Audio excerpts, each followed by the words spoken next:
Selon le dictionnaire, l'habitat se définit comme l'ensemble des conditions d'organisation et de peuplement par l'homme du milieu où il vit.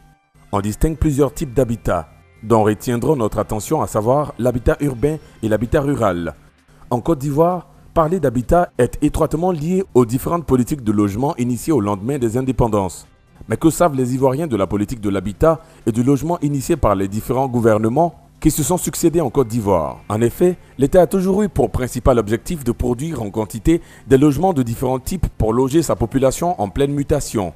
Cela se justifie surtout par la création de 2 sociétés d'État chargées de la construction, de la promotion et de la gestion des logements de type économique ou social. Il s'agit de la SICOGI et de la SOGEFIA, 2 entreprises qui ont contribué au développement de l'habitat en Côte d'Ivoire, qui ne s'est plus arrêté malgré les difficultés rencontrées par l'une des entreprises et la disparition de l'autre.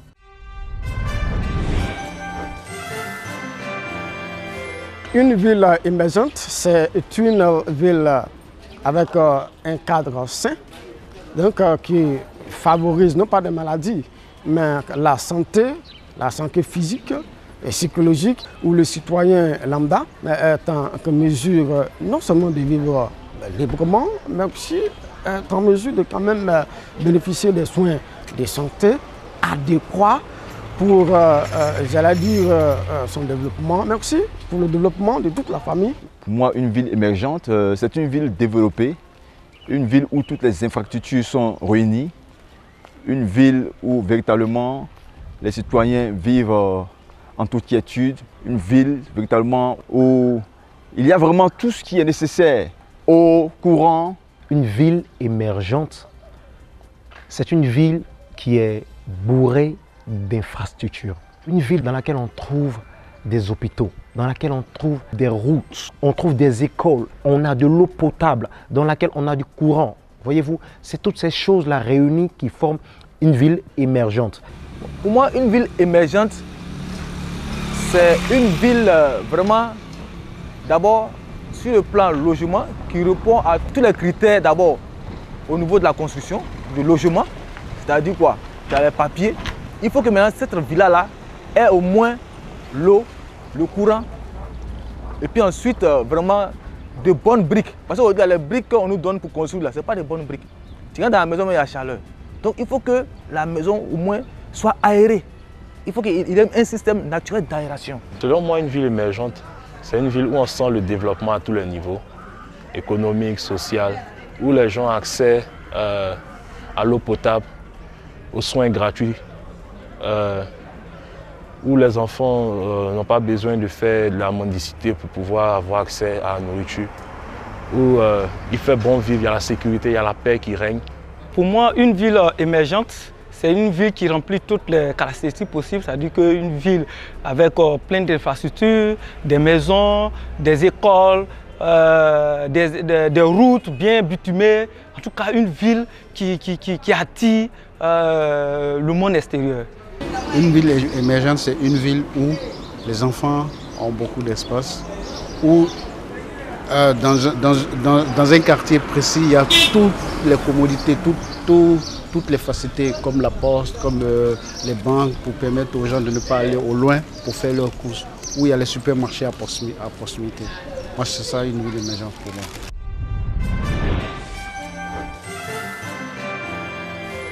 Il faut rappeler qu'au lendemain des indépendances, l'objectif premier était de doter chaque ville d'un nouveau paysage urbain, s'éloignant des schémas imposés par la colonisation. En effet, plusieurs de nos villes répondaient à certaines fonctions bien précises, soit des zones de forte production agricole, soit des zones de transit.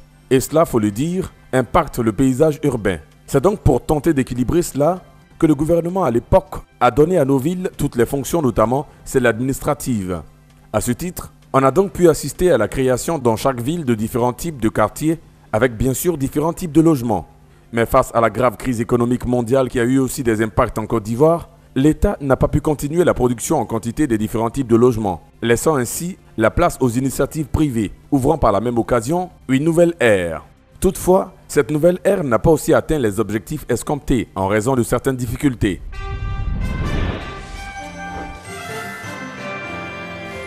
La ville de demain, à l'aube de 2020, est une ville propre, une ville répond aux exigences du développement, où est-ce que la circulation est bien faite, les rues sont bitumées, bien propres, où est-ce qu'il fait bon vivre, où les gens, la population va à ses occupations de façon libre, sans embouteillage. En tout cas, je vois une ville à l'aube de 2020, vraiment où il fait bon vivre. Mes attentes sont nombreuses, très nombreuses. Il faille que les mentalités changent. Il faille que véritablement les citoyens du pays prennent soin de leur environnement, parce que nous constatons que l'environnement est très sale. Il faut qu'il y ait un changement de mentalité à plusieurs niveaux. Je dirais que je perçois la vie de demain à l'aube de 2020 avec plein d'espoir. Plein d'espoir tout simplement parce que nous sommes en train d'arriver en 2020. Plein d'espoir, pourquoi plein d'espoir? Parce qu'aujourd'hui nous remarquons qu'il y a tellement d'infrastructures qui ont été créées, qui sont créées, mais qui sont très bien créées, voyez-vous. Et nous croyons qu'en 2020, il y aura de l'amélioration à divers niveaux. La ville de demain à l'aube de 2020 vraiment doit avoir toutes les commodités urbaines. C'est-à-dire quoi? Aujourd'hui, Abidjan est saturé. L'urbanisation vraiment n'est pas développée. Il y a trop de bidonvilles. Bon, mes attentes à ce niveau, c'est qu'il y ait zéro chômeur en Côte d'Ivoire. C'est que tout le monde aussi ait accès aux soins gratuitement et que les habitations ici, au niveau des constructions, il n'y a plus de construction anarchique. La vie de demain à l'aube 2020, pour moi, c'est comme un rêve. C'est ce rêve qui doit remplir avec une gaieté, avec beaucoup d'infrastructures. Pour la ville de demain, je veux une ville où il y a beaucoup d'espaces verts et surtout où les ruelles là sont assez larges pour permettre aux véhicules de circuler sans problème. Parce qu'actuellement, surtout nous constatons, il y a beaucoup d'embouteillages dans les quartiers. Donc si on peut élargir, construire les routes en élargissant, ça va être mieux. Et puis beaucoup d'espace aussi pour les enfants.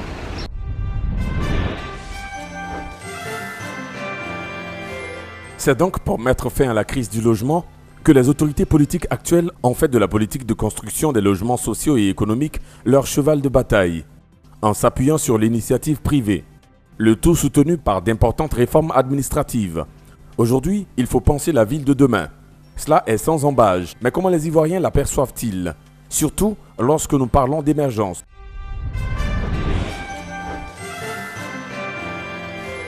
Mes attentes pour la ville de demain à l'aube de 2020, c'est une ville où le problème de logement ne se pose plus avec acuité, où que le citoyen lambda est en mesure de se trouver un endroit, un cadre de vie décent, un logement décent qui réponde, j'allais dire, aux normes de sécurité, où est-ce qu'il est en mesure de vivre calmement, librement avec sa petite famille, où, bien entendu, les forces de sécurité encadrent ou alors sécurisent de façon, j'allais dire, satisfaisante la population pour un développement humain, pour le développement social, mais aussi économique. Mais aussi, partant de là, pour le développement de tout le pays.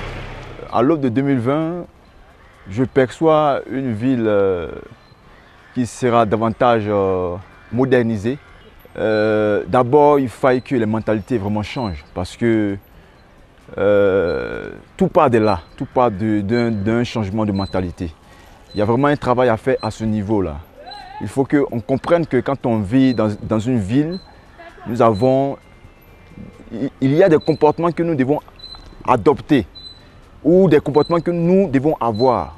Donc, le changement au niveau de la ville, pas d'abord genre de la mentalité. Il faut que les citoyens du pays aient vraiment une mentalité moderne. En 2020, personnellement, mon rêve, c'est de voir les promesses se réaliser dans tout secteur d'activité. Et je dirais que ce sera vraiment une fierté pour nous, Ivoiriens, de voir toutes ces choses se réaliser en 2020. Moi, mes attentes, il faut que l'État essaye de mettre des villas modernes et moins chères. Parce qu'aujourd'hui, la maison est très chère. Aujourd'hui, quand la vie est chère, ça part du logement. Aujourd'hui, le logement à Abidjan, mais pour l'acquérir, c'est cher. Aujourd'hui, on parle de logements sociaux, on n'a rien vu.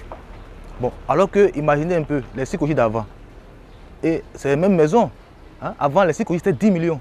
Aujourd'hui, ces mêmes maisons reviennent à 40 millions, mais on n'a même pas accès.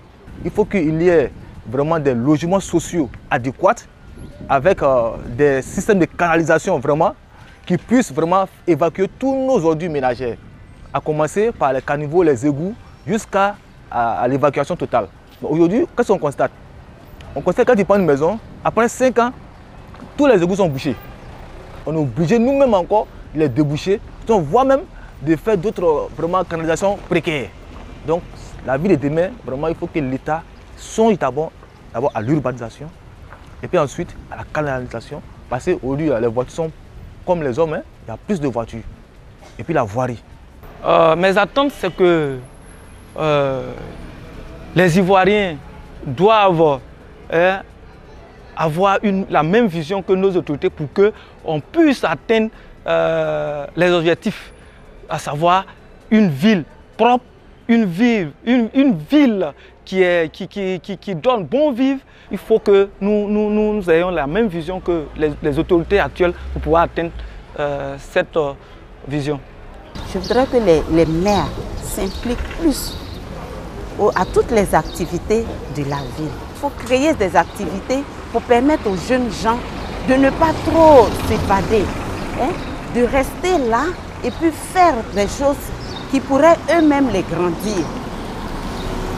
Des activités créatives, des activités éducatives, des activités constructives. Tout ça doit nous aider pour que chacun puisse quand même mettre la propreté devant sa maison.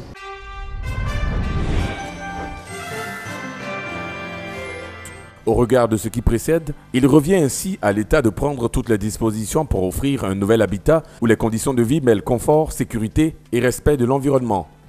Tout cela avec le souci de permettre au plus grand nombre d'accéder à la propriété immobilière ou même de bailler sans craindre de voir des charges mensuelles absorber tout son salaire.